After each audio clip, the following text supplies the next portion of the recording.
guys know what it is. Happy Friday, guys. Today is June 22nd. Welcome to Tuned In Live. Of course, I'm your host, Mike C. None of my co-hosts are here today.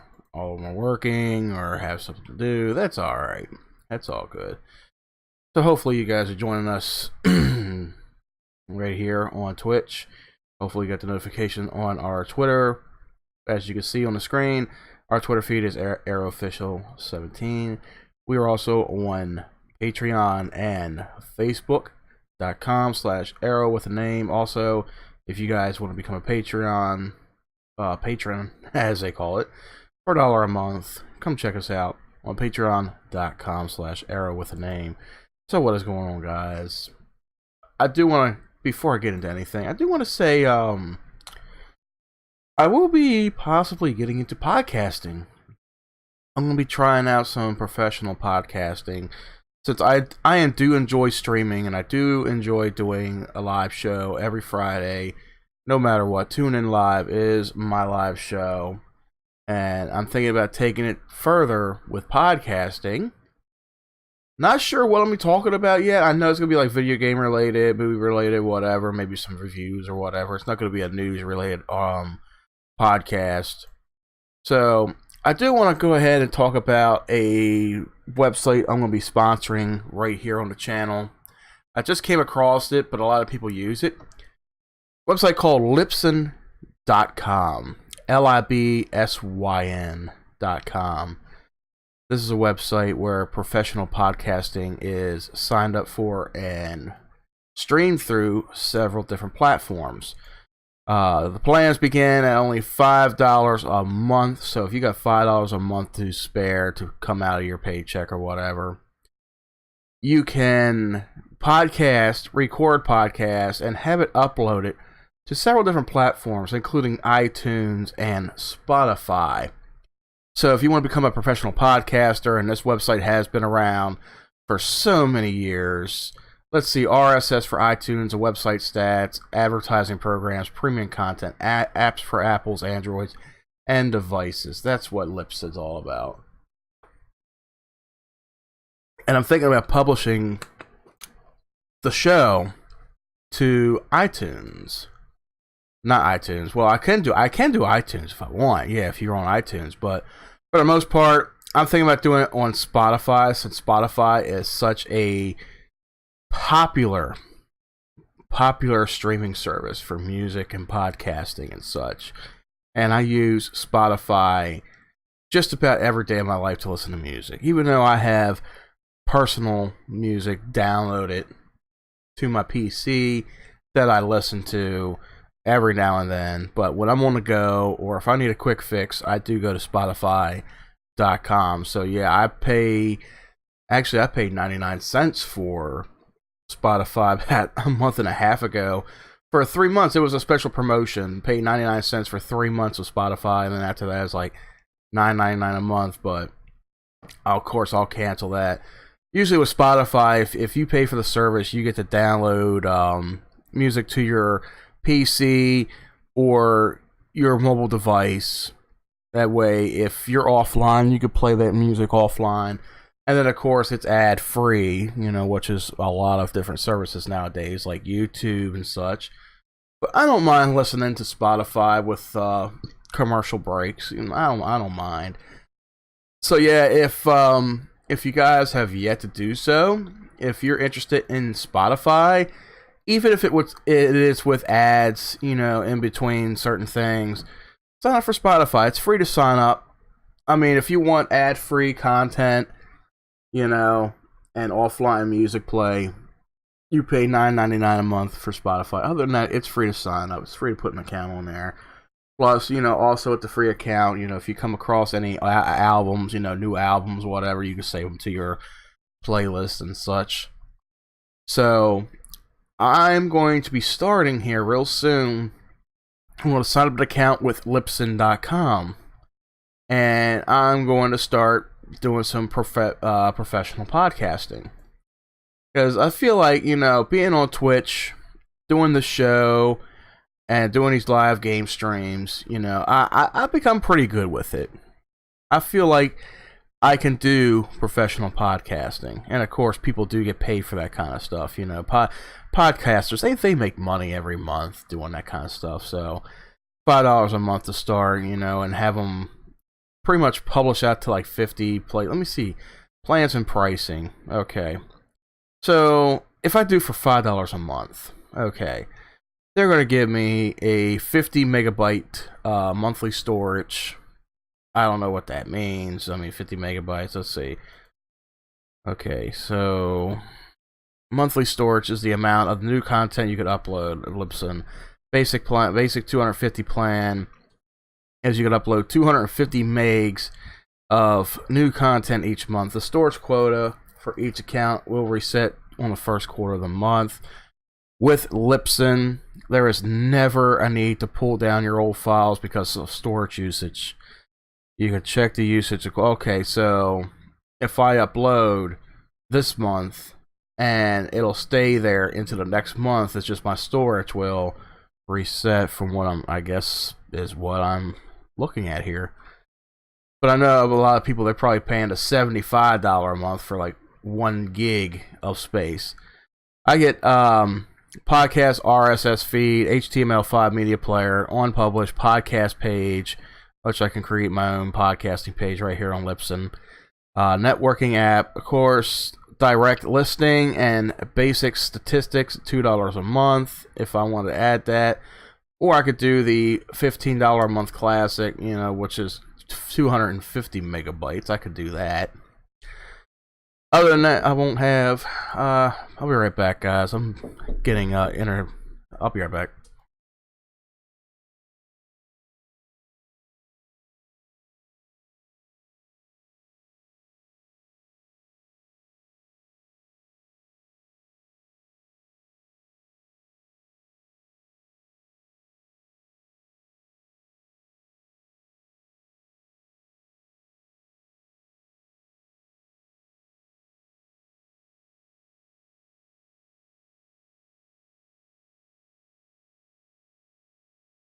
Sorry about that, guys. Had a brief interruption there.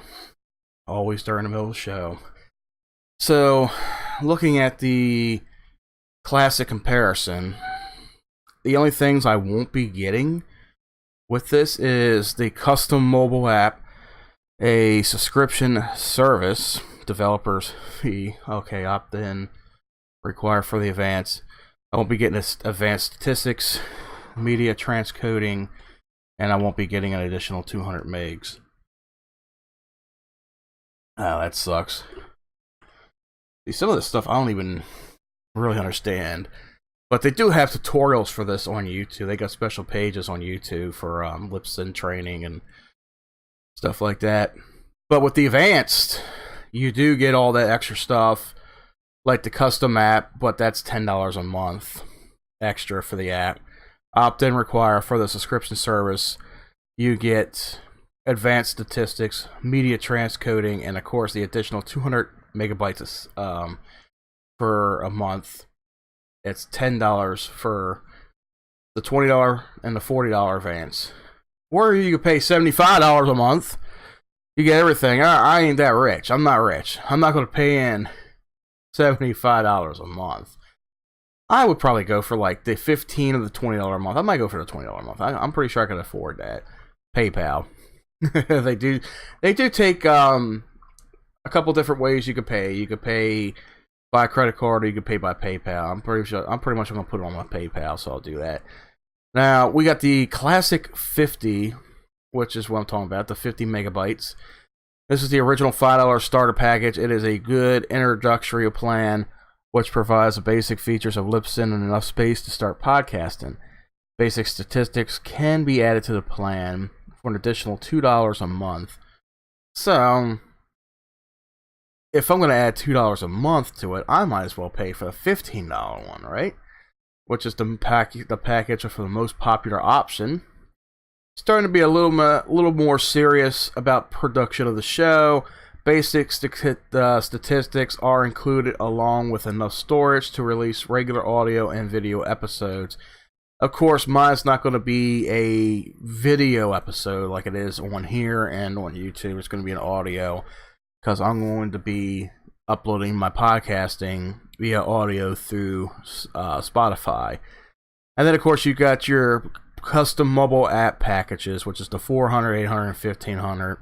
1500 is the supersized package for those producers who need more room to hold a massive growing archive of content, along with stats, media transcoding, and an option for a custom mobile app and all the other features, blah blah blah blah. That's $75. So I'm probably going to sign up for like the $15 or $20 a month package, which is something I can afford, which ain't too bad. Because after all, I'm not podcasting every day. I'm podcasting once a week. So I figure like I'll still do Tune In Live on here. And of course, it'll be re-uploaded to our YouTube channel. So if you are here checking out the stream right here on Twitch, if you scroll down below, you will see tabs for our Twitter, Facebook, Patreon, and our YouTube pages. So go on over to our YouTube channel, subscribe. That way you can get the news on air after it's been aired for the week. But yeah, with podcasting, yeah, I could find myself doing that once a week, maybe like on a Sunday or something. Do a podcast, get it uploaded, hopefully be uploaded in time for like a Wednesday or Thursday night. Because they say like when you podcast and you upload it to whatever service, it takes like 5 to 7 days for them to review it and then post it, because I guess they want to make sure there's not any controversial or any kind of vulgarity within the podcast. Make sure it's not a raunchy podcast or anything. Make sure it's family friendly. Anybody can listen to it, you know, if they're listening on iTunes or Spotify or whatever. So yeah, other than that, guys, if you are interested in professional podcasting, if you think you got what it takes to be a podcaster, hop on over to Libsyn.com, Libsyn.com. Sign up today for your podcasting to start happening today. And other than that, let's go ahead on to some news here. And I want to talk about the first one. Get this out of the way with. Now, I didn't see Welcome to the Jungle, which is the sequel to Jumanji, which recently came out, and apparently a lot of people liked it. Apparently, people thought it was a pretty good sequel. I personally, I think it looks like it's dumb. You know, I believe it looks real dumb. You know, just to cast the characters in the movie itself. That's my personal opinion. To me, Jumanji, the first Jumanji with Robin Williams was, it wasn't a perfect picture, but it was still a pretty good, entertaining movie for what it was, and I enjoyed it. And nothing can beat the original Jumanji. You know, why would you want to make a sequel? So, this article here, Dwayne Johnson, who has the main role in the sequel, Welcome to the Jungle, has officially announced that Jumanji Welcome to the Jungle sequel is in the works. Johnson revealed the news on Instagram, while also confirming the original core cast of Jack Black, Kevin Hart, Karen Gillan, and Johnson himself are back. The Welcome to the Jungle writers Scott Rosenberg and Jeff Pinkner will return to pen the sequel, and Jake Kasdan directing once again as well. Johnson will produce alongside Matt Tolmach, Danny Garcia, and Hiram Garcia.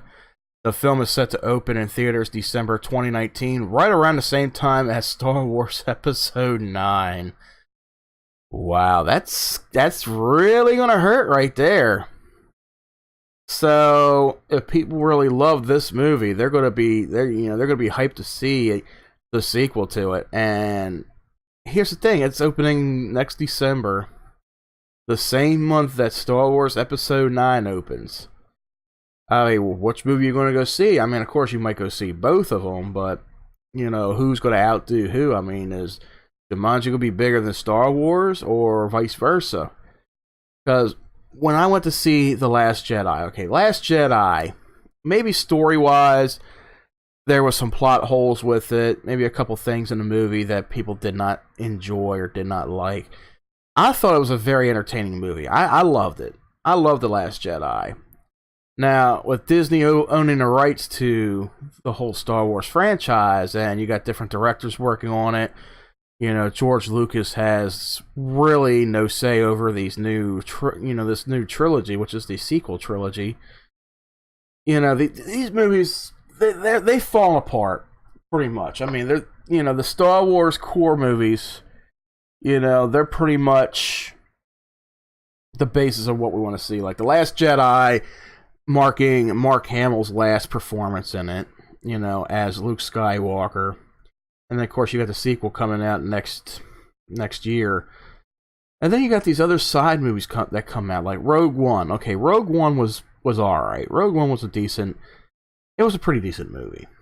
You know, I enjoyed it. I mean, it's not a bore fest, but, you know, for it to take place in between episodes 3 and 4, and of course you do get to see a glimpse of Darth Vader, you know, once again.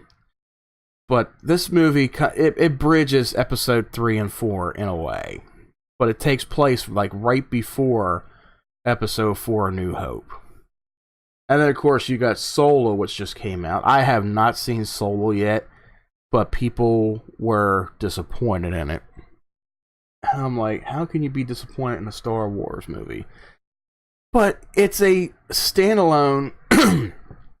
it's a standalone Star Wars adventure talking about Han Solo. And people were not happy with it for whatever reason. They did not like the standalone movie. Lucasfilm has reported to they put it on hold. Okay. I'm watching a little video on the side talking about how they're going to put on hold all of the standalone Star Wars movies. I guess the decision comes after Solo's poor box office, which Disney could reportedly lose $50 million. Oh, shit. I guess it did that bad. Oh, wow. Let me check this again. If it's been playing for the last... never mind. It was actually playing for the last couple minutes here. I'm looking at it. It's like a little video. But yeah, with Solo... Yeah, I haven't seen Solo yet, but I did hear it was pretty bad. Even Bane went out and saw it, and he said, nah, it wasn't that great. There was nothing really good about the movie. He said, it is a little entertaining, but it's not that great. It's not a good movie. And I figured as much. You know, a standalone Han Solo movie, I kind of figured in the beginning that it wasn't going to be a heavy hitter, you know, like The Last Jedi was. I mean, a lot of people saw The Last Jedi for Mark Hamill. And that was his last performance as Luke Skywalker, so that was bound to, you know, just be the main thing for that movie. Alright, let's move on here. This is some video game news. Well, it also ties into movie-related news also. I don't know if many of you guys have tried out the Friday the 13th game that came out late last year. Well, actually, I think it came out last summer. I'm sorry, it's been out for almost a year on PC, Xbox, and PS4. Now, the game started out it was a Kickstarter game. You know, the company that developed the game, Gun Media, you know, they announced it. They said they were working on a Friday the 13th game, an authentic Friday the 13th game where you could play as either the camp counselors fighting together to escape or kill Jason, or you could play as Jason. You can play as Jason running around different maps, killing off the camp counselors. And don't that sound like fun, you know? And then, of course, the small Kickstarter company, you know, they really hit it out of the park with this game. You know, they put a beta out there on PC for a little bit. People were enjoying it. And then it came out on console and on PC last summer. And it had so many issues with it. Server related. There were so many issues because here's the thing. Gun Media only had enough servers for certain select players. They did not expect the number of people who bought the game to play. They didn't expect that. Because I bought the game the day it came out digitally. And you know what? Nobody could get online. I was upset and pissed. I was like, I paid $40 for a game that I can't fucking play. But eventually they got more and more servers open. They had to buy more and more servers. They did not expect that many people to be playing this type of game. You know, they didn't think it was going to be a heavy hitter. I'm like, well, you didn't think there's that, you know, I mean, there's a lot of fucking fans out there who enjoy the Friday the 13th series and they want to play this game. So you're going to fucking come off the fact that, oh, not a lot of people are going to buy this game because it's a Kickstarter. Wrong. People hear about a Friday the 13th game coming out where you can play as Jason and kill innocent camp counselors. Of course they're going to fucking buy it. So, for like a month or two, they spent buying servers, getting people in them servers, and then they're like, okay, well, just join up with your friends and other people in private parties and go about it like that while we get the issues fixed. And then, of course, there was a lot of bug issues with it, like people were team killing each other, people were finding glitches of getting on the roof and shit, all kind of stuff. So, Gun Media was putting out patch after patch after patch after patch, fixing this game up. Kind of reminds me of PUBG on Xbox. Which, by the way, is still pretty much fucked up. I mean, trying to get into a matchmaking with your friends or whoever, and it's... Nah, last night was just horrible. Fix your shit, Blue Hole. But anyway, you know, after Gun Media got this game under control, and everybody was able to play, everybody is able to get in, they were able to work on DLC and extra content for the game. Now, with all the issues that they had, you know, of course they didn't do a dick move and say, oh, well, yeah, here's a Jason pack, you know, with a couple extra characters and maybe a new map. Oh, pay for it, $9.99. No, they're not going to do that, and they didn't. So they handed out all this extra content for free. And then, of course, everybody was psyched when the single player came out. Now, here's my thing with the game. When you first announced the game, and you said there's going to be an offline story mode, you know, it's going to be online, da-da-da. Well, guess what? The offline mode didn't come till like 4 months after the game released. That's what was disappointing about it for me, was you announced it to have an offline mode before the game even drops. And we don't even get the offline mode. You said it won't come out till like October or November after the release. And that's what pissed me off. I'm pretty sure it pissed a lot of people off as well.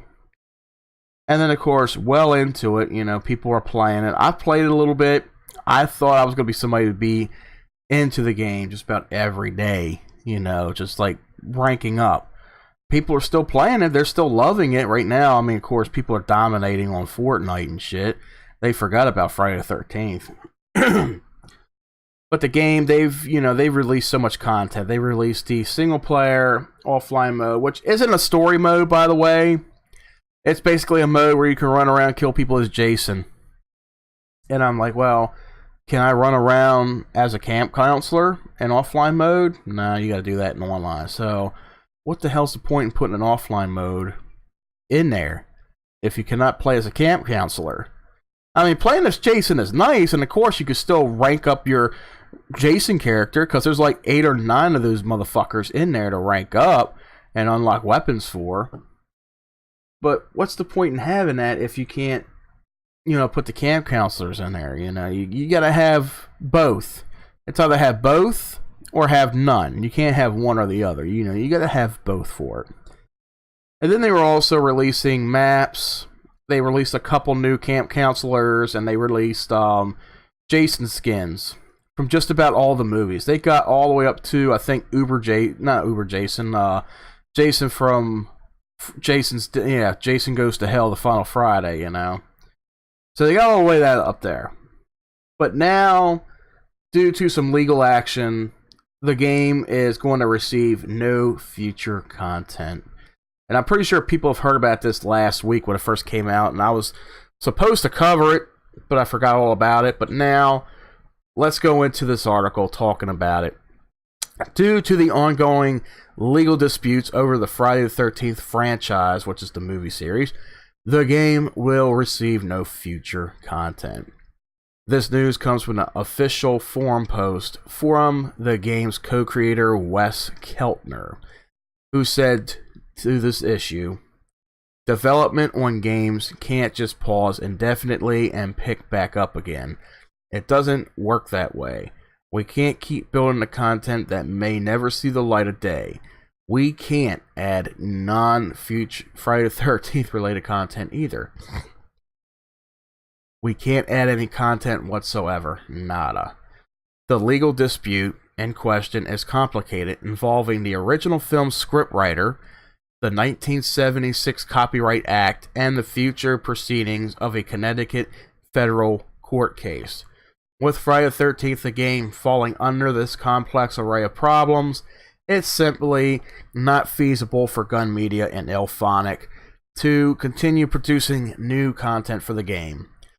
Planned DLC was set to include Uber Jason and additional camp counselors, among other updates. The developers will continue to focus on console-dedicated servers, bug fixes, and maintenance, though new content is seemingly out of the question as the case remains in limbo. In our Friday the 13th game review, we said when you're playing as Jason, this is unquestionably the best Friday the 13th game ever made. Though the game launched with various bugs, the team have been continuously updating the game since its launch in May 2017. Within the 2 months, the game had sold over 1.8 million copies, though issues with the game continued, including the theft of Kickstarter's backed exclusive content. Wow. So, what is the scriptwriter? I forgot what his name was. It has something to do with certain things between him, with him and I guess Paramount Pictures, who own the rights to the movies at the beginning. So, with all this, and the scriptwriter, like I said, I forgot his name, they pretty much put this whole thing in limbo. And I was kind of like at the beginning, well, you're making a game based off the movie to go along with the movies. Do you have the rights to this stuff? And that's my thing. You gotta have the rights to be able to sell your stuff with, the copyrighted characters. And Gun Media, being a small-time game developer, I mean, this is not the first game that they developed. I've looked into their resume of games, and there's quite a few in there that I've never heard of. And this one's being one of the biggest ones for them to come out. And of course, it only sold 1.8 million copies. That's pretty weak for the game. I mean, as popular as it is and everybody talking about it, it's still pretty weak for an entry like this. But yeah, when you go in to do something like this, usually developers, I would imagine, would go talk to whoever owns the rights to a franchise. That's like saying, okay, I have $5 million. I want to build a game off of Halloween. I would have to go to, I can't go to Mustafa Akkad because he's dead. He was one of the big producers, I think, or one of his distribution studios. I could go to John Carpenter. I can go to whoever owns the rights to Halloween. Now, that could be pretty iffy right there, because Halloween has been tossed around to several different studio distributors in its whole time that the franchise has been out. They've been under public domain. About 3 or 4 movies will now include, now a third one coming out, and the third one under Universal coming out, which is Halloween 2018. Then you had, you had 3 movies under Dimension Films. And you got the Rob Zombie remakes, which were under Lionsgate Films, or Lion-Gates, whatever you want to call it. So you figure whoever owns the rights to Halloween right now seems like it's Universal. I would have to go to Universal, buy a share for, the copyright and say, okay, I want to make a game, based off the Halloween franchise. I want to put, the characters in it. I want it to do this. I want to do that. I would have to buy a copyright, or at least a share of copyright, in order to do the game. I would have to have permission to do it. And then, of course, I would have to go to the directors, producers, screenwriters, all that. And I would have to pitch up my idea and say, here's what I want to do. I'm not sure if Gun Media went this far to do that kind of stuff. I mean, they're a small-time Kickstarter company, so I'm pretty sure they didn't have a whole lot of money to do that. They barely had probably enough money to put into this game. I mean, they didn't have the money to build servers. So when the game came out, they only had like certain number of servers, and not a whole lot of people got into it. But they were making a lot of money off of this game. People were buying it, and of course, day one, ta-da, nobody's getting online. So yeah, with this happening, I knew it was going to happen. I knew something like that was going to happen. When it comes down to the Copyright Act, of course, it's like, did they actually go through the proper steps of saying, we want to do this, when we want to make a game out of these characters, but there's a problem, there's always going to be a problem. There's always going to be some kind of copyright thing. So right now, they put everything on hold. There's going to be no content coming out whatsoever. The case is in limbo. It's probably going to be in limbo for another few months, maybe another couple years. The game will probably pretty much be dead after that. But all in a while, I mean, they're still going to be working on putting out dedicated servers for consoles, bug fixes, maintaining the game, etc. So that's all we can really relate to right now. Give me a minute, guys. I'll be right back.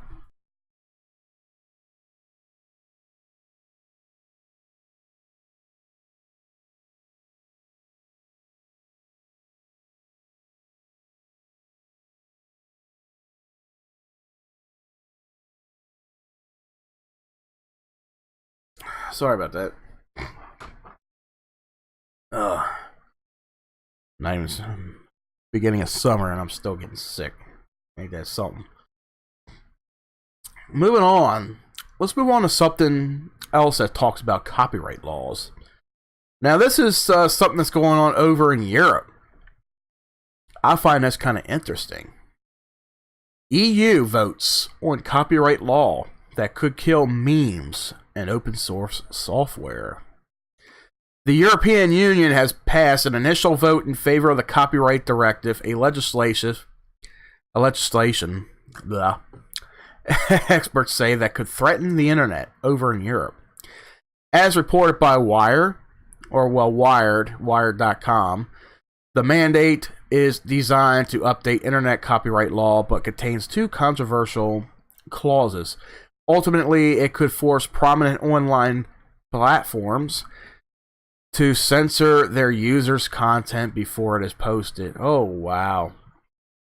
Which could impact everyone from meme creators to open source software designers and live streamers. Hopefully, any of you guys that live over in the European region, hopefully you take notice to this, because it's about to affect you. Despite passing a vote yesterday, this article came out a day ago, as it literally is saying. Let's see. During the vote held by the EU's Legal Affairs Committee jury, the directive needs preliminary. I can't even pronounce the fucking word. Parliamentary, whatever the hell that word is. Approval before becoming law. And while much of the directive seems well intended, Article 11 and Article 13 are considered problematic by critics. As told by The Verge, the former is a link tax, which could force the likes of Google and Facebook to buy licenses from media companies before linking to their content. The latter, on the other hand, is an upload filter, which would require everything uploaded online in the EU to be checked for copyright infringement prior to posting. To this end, the Copyright Directive primarily aims to prevent music, video, and online streams from being pirated, but instead casts a net over a copyrightable material. Wired gives the internet memes as an example, whereby viral sharing would be illegal under the new proposed rules. Holy shit. And I'm not going to read the whole Article 13 bullshit, but it does state what goes on over there. This is all in Europe. The Verge reports over 70 experts in relative fields oppose the proposal, including worldwide inventors Tim Berners-Lee, and Mozilla executive chairwoman Mitchell Baker. A woman named Mitchell? I never heard of that. That's a first. This letter, sent to both the European Commission and European Parliament, argues that the Directive Article 13 takes an unprecedented... Damn, I can't read today. What the hell's wrong with me? I must be still tired. Takes unprecedented steps toward the transformation of the internet from an open platform for sharing and innovation into a tool for the automated surveillance and control of its users. Again, while having passed the initial vote, the legislation still requires preliminary approval to become law. Exact dates of further negotiations, preliminary agreements, and a final vote are yet to be determined. The Save Your Internet initiative provides more information till then. Likewise, the original European Commission proposal for a directive on copyright in the digital single market can be read here. This article is on PCGamer.com. So, just like over here in the US, earlier this year, we had this piece of shit. This piece of shit who was appointed as chairman of the FCC by Donald Trump. Of course, people call him President Trump. I call him Donald Trump because he's still a fucking idiot in a way. So this idiot appoints this piece of garbage. His name is Ajit Pai. I call him a shit pie because he's a piece of shit. As chairman of the FCC, the Federal Communications Commission. Now, together with Trump, during Trump's presidency, he plans on tearing down everything that Obama has put into place and just rebuilding. Hence the Obamacare, which a lot of people, they rely on right now for the medical needs. So Trump pulls it all down. Nobody's got health care that's covered. Everybody's fucked. Well, with the FCC, this asshole Pai wanted to take down net neutrality. And net neutrality was an important issue that Obama had put into place to protect our internet rights, our internet usage. Basically what it is, it prevented service providers like Verizon, Comcast, anybody out there that you use, it prevents them from overcharging you for using high-speed internet. That's basically what it is. And with this guy claiming that it's harming the service providers, keeping them from doing what they're needing to do or they're wanting to do. And it's like, oh, bullshit. How about protecting our rights online? We have the right to surf the internet at whatever speeds we're paying for. And right now, it's already been a lost battle. They voted against it back in February or March. But it still went to the Senate, and they had a chance to veto it, and everything looked good, and they had till June 11th to get everything straightened out and revert it, and, net neutrality stay into place. Well, that wasn't the case. We lost that battle. So now we got to keep a watch out for these service providers. And from what I'm hearing, supposedly by the end of your contract, when you go to renew your contract for Verizon or Comcast or whoever you use, be aware, your internet provider could go up. You could probably pay $20 to $50 to $100 more for your internet a month, including, just for the high-speed stuff. Now, Verizon and I think it is Comcast, out of all the others that are out there, I think those are the only two who have come out and say, even though net neutrality is not a thing, they've taken it down. We're not going to throttle your internet speeds. We're not going to dump down your internet. We're not going to do any of that. Bullshit. If it means more money in your all's pocket, you could care fucking less about that. That's why I keep saying on Twitter and on Facebook, rest in peace, internet. But people still don't understand. Just like somebody had commented on something on Facebook when I said that, and they were like, well, what's the difference if they do that? It's still going to be the same as it was back in 2015.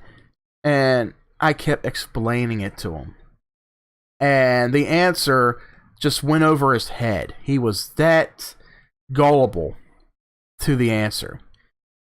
And he kept asking the same thing. He kept saying the same thing. Well, it's going to revert back to, it's going to be like when it was back in 2015. What's the difference? I said, dude, times change. Prices go up.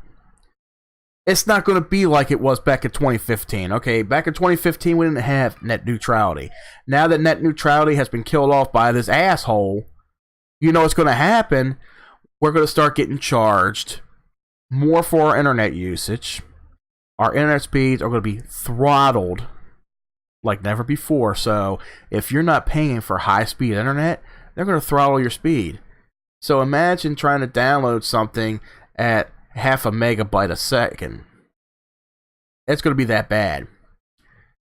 Even if you're playing on an Xbox or PlayStation 4. Now, we all know nowadays with video games on consoles, even on PCs, when you got updates and patches, you got to download that shit. And you know how long it's going to take to download a patch or an update for a game? Let alone download a game that you buy digitally and you want to play it? Can you imagine how long that's going to take?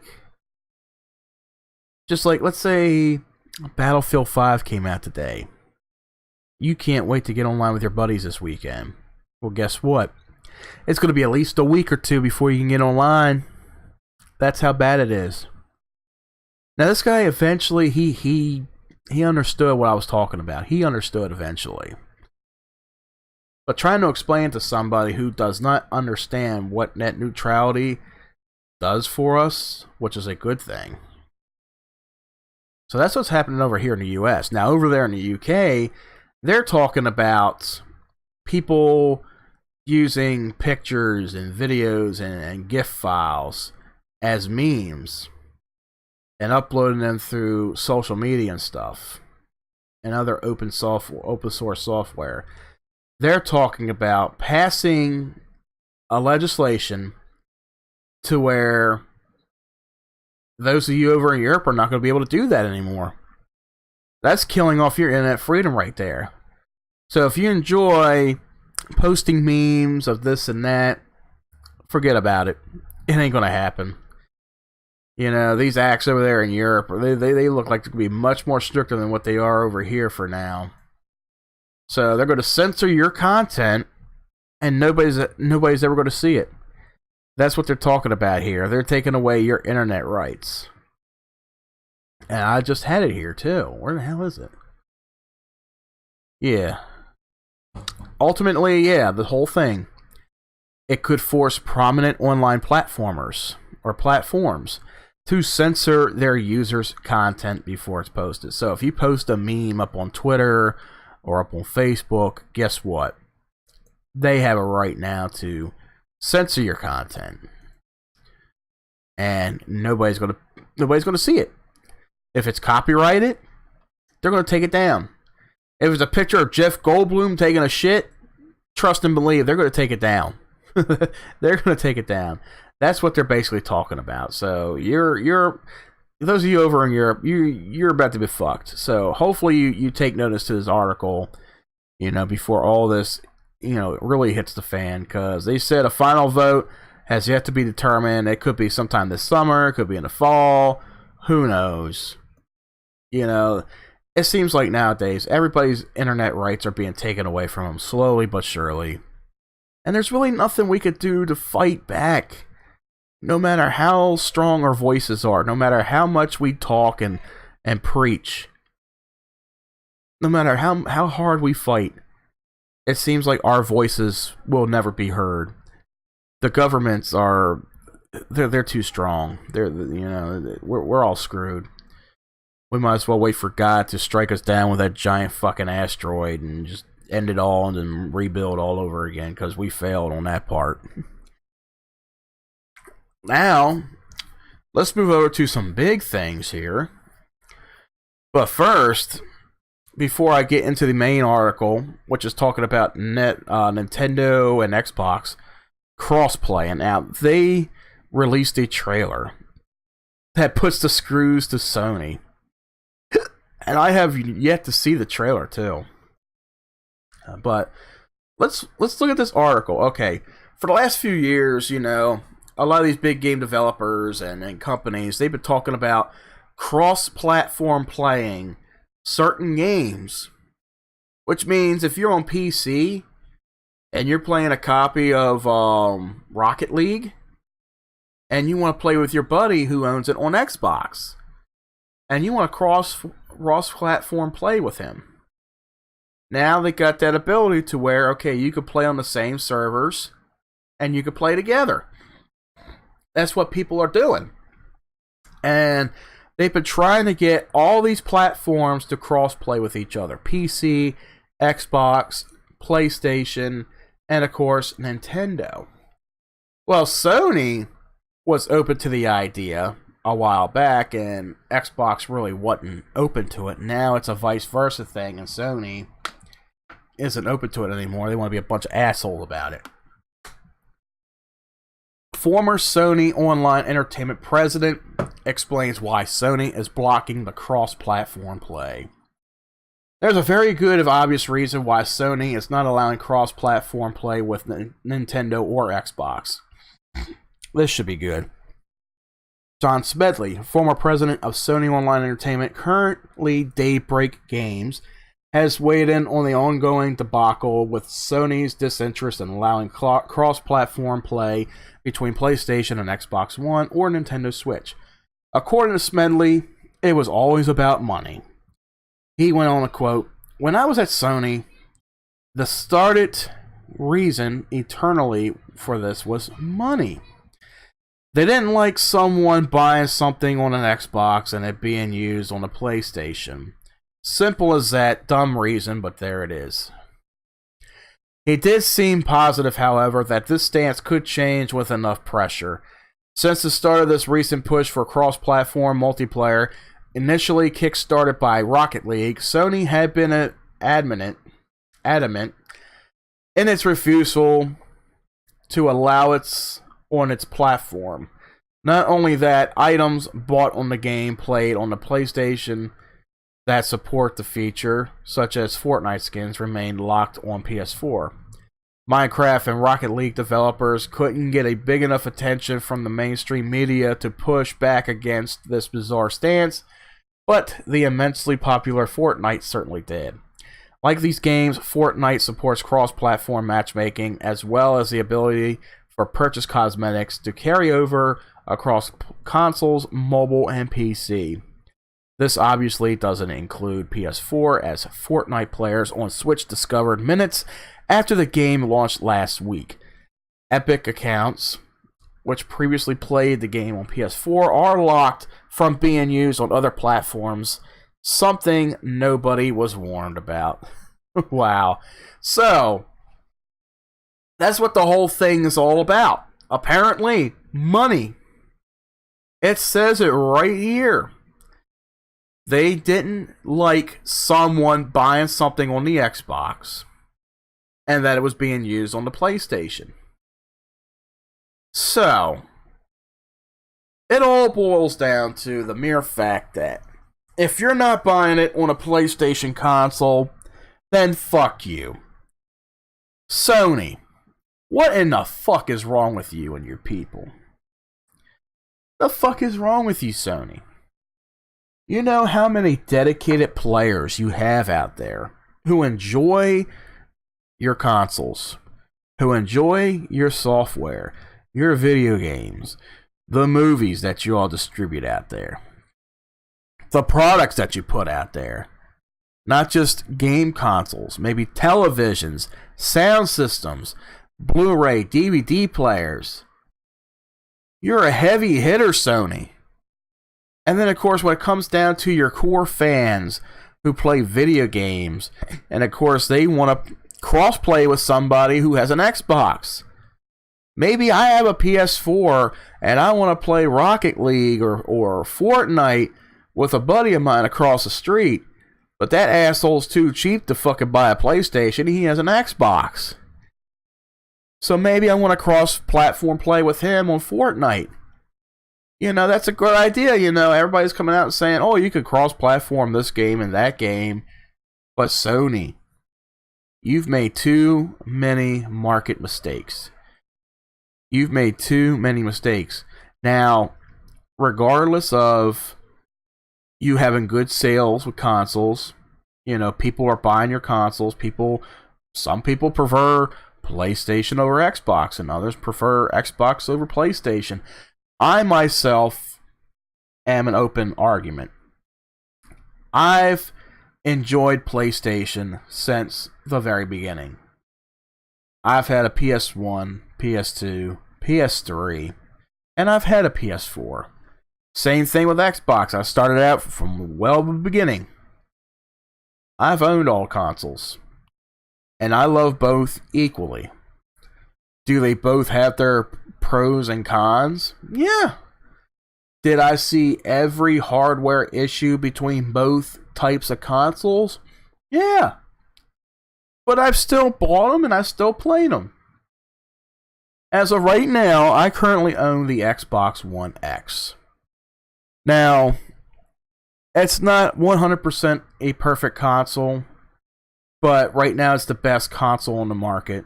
And it's outbeating PlayStation with their PS4 Pro. It beat the PS4 Pro in the hardware department, spec-wise.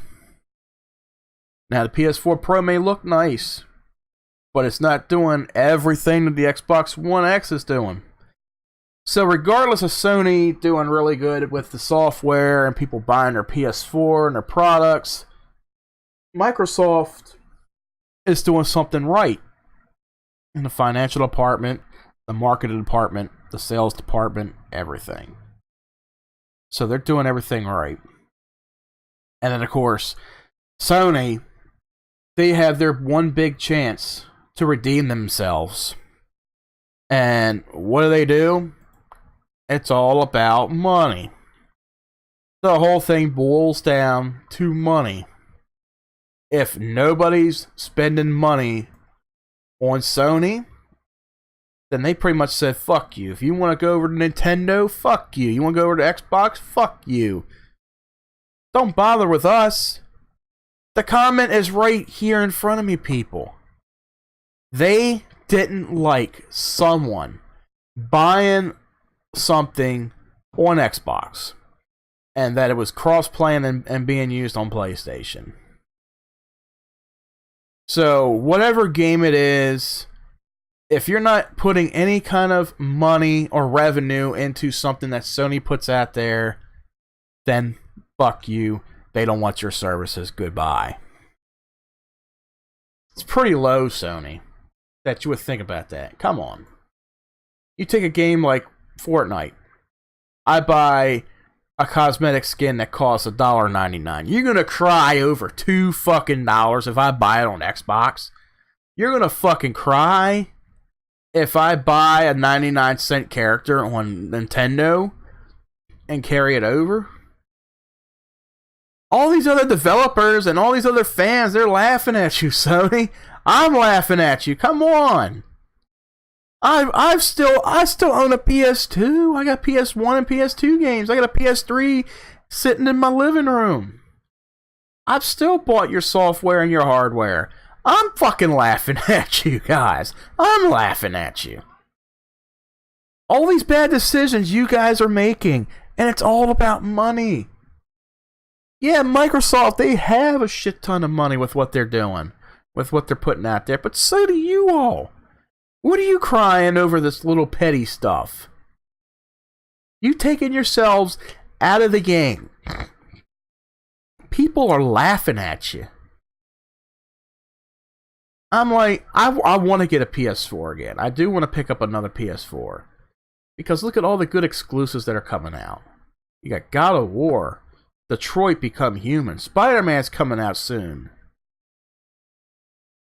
And that's what I probably would buy a PS4 for again. It's just the exclusives.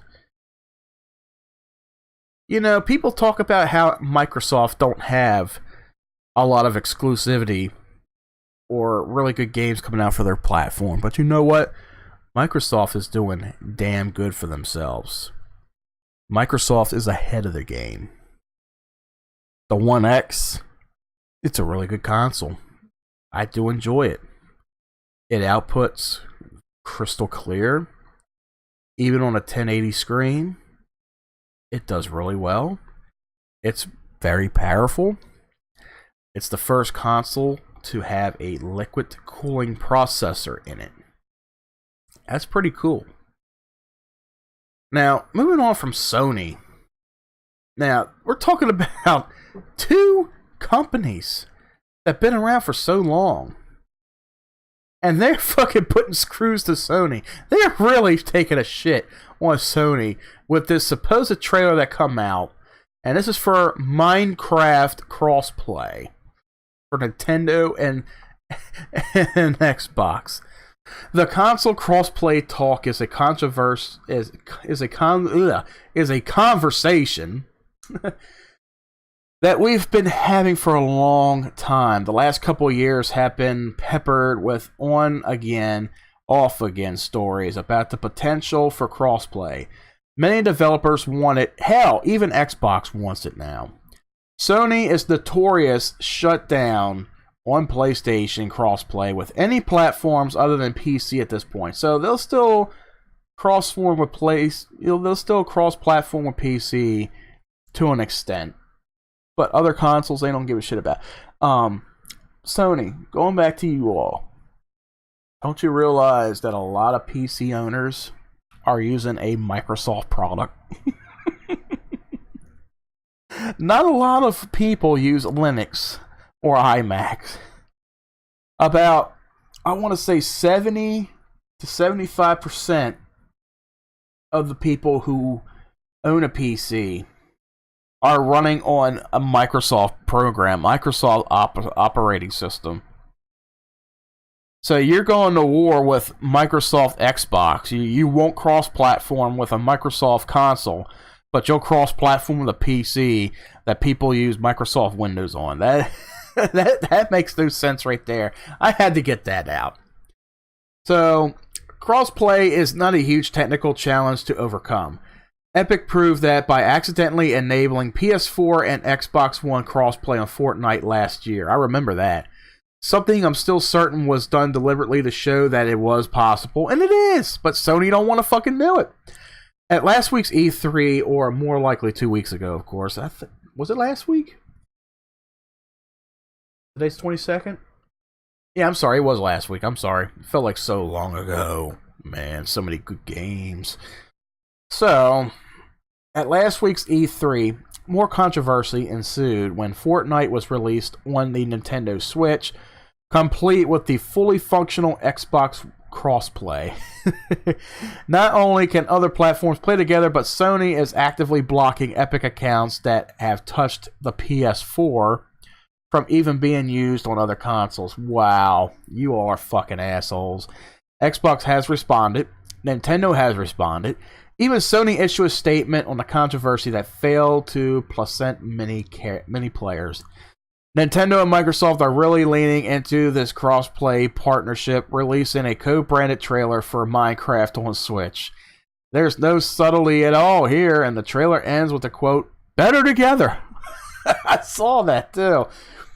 Clearly, Microsoft and Nintendo are done talking about it. Instead, taking action to not just enable, but promote cross-play on applicable games. This isn't the first time they've taken the low-key jabs at Sony. The Nintendo UK and Xbox UK Twitter accounts had an exchange about playing Fortnite together during E3. While none of the marketing side's interactions are aimed directly at Sony, the red and green together clearly highlights the absence of blue. Xbox UK, there's a tweet that they posted out to Nintendo UK stating, "Want to play some Fortnite later?" Oh shit.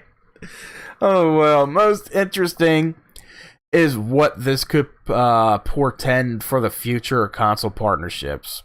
Waypoint editor-in-chief Austin Walker mentions some collaboration rumors passed around E3 that are now supported by Nintendo and Microsoft, both having their brands in one trailer. Austin Walker tweeted out, "The branding on this, plus some rumors passing around during E3, had me super curious for the future of Nintendo and Xbox collabs." And then, of course, there's a picture that he also tweeted. It's Xbox and Nintendo Switch, and it says, "Survive together." For now, PlayStation players are feeling a bit left out. A former Sony developer had said that the decision to not support crossplay is all about the money. Sony's Market League makes moves like this unnecessary as a business decision, but when the other kids are out playing together on the playground, it impacts players the most. With Microsoft and Nintendo flaunting their cross-platform partnership, we'll have to see if Sony takes notice and decides to ease up on the stance. One thing is for certain about crossplay right now, the conversation is far from over. So come on, Sony. What the hell? You're all complaining about money. You have the money. Every fucking big developer, Microsoft, Nintendo, you all are fucking money man. You know how long Nintendo's been around for? Nintendo's been around for well over 100 years. They're the big gamers right there. They're the all-stars right there. The big guys. Nintendo's been around since the late 1800s. Not a lot of you people know that, but look it up. They've been around since the late 1800s. They started out as a playing card company. They started out making playing cards. Like Bicycle is today to playing cards. Then, of course, they got into manufacturing some toys and stuff. And then in the 80s, when Atari, hit the market, Nintendo started doing some Game & Watch program, Game & Watch games and such. And then, of course, they hit the big leagues after the video game crash in 1983 and 84. They got into the video game market with the NES. NES was phenomenal, and then they pretty much saved the video game market. So Nintendo, they do have some pretty shitty business tactics as of today, doing certain things. But, they were ahead of their game, back in the 80s themselves. Come on, Nintendo saved the video game industry. When it crashed, Atari crashed it pretty big. And Nintendo saved it from the ashes. If it wasn't for Nintendo, you wouldn't have a PlayStation today. You wouldn't have an Xbox for today. You have kids out there with fucking paddle balls and shit, bored as fuck. Then again, maybe that's not a bad idea anyway. But yeah, Sony is doing this for the money. While they're gamers. Gamers on PlayStation. They want to cross-platform with other gamers. You know, that would be a cool thing to open up all servers. All servers welcome. Whether you're on PC, Xbox, or Nintendo. All servers are welcome. Sony has the gates up.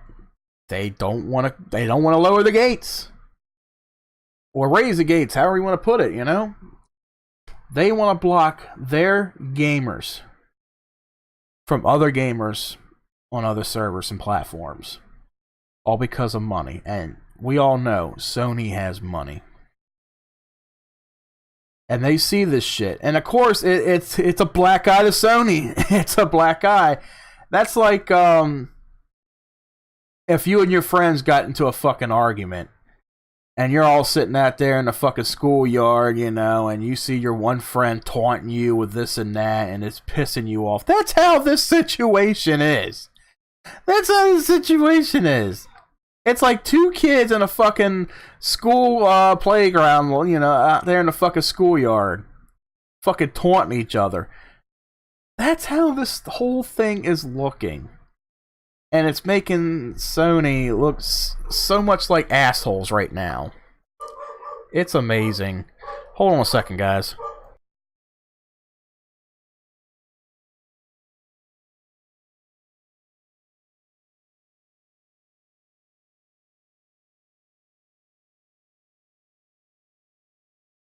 Well, guys, that's my cue to get out of here. I'm going to take off. I got a lot of background noise going on. I'll catch you all guys later. Hope you enjoyed the show. So, catch us next week for another episode of Tune In Live.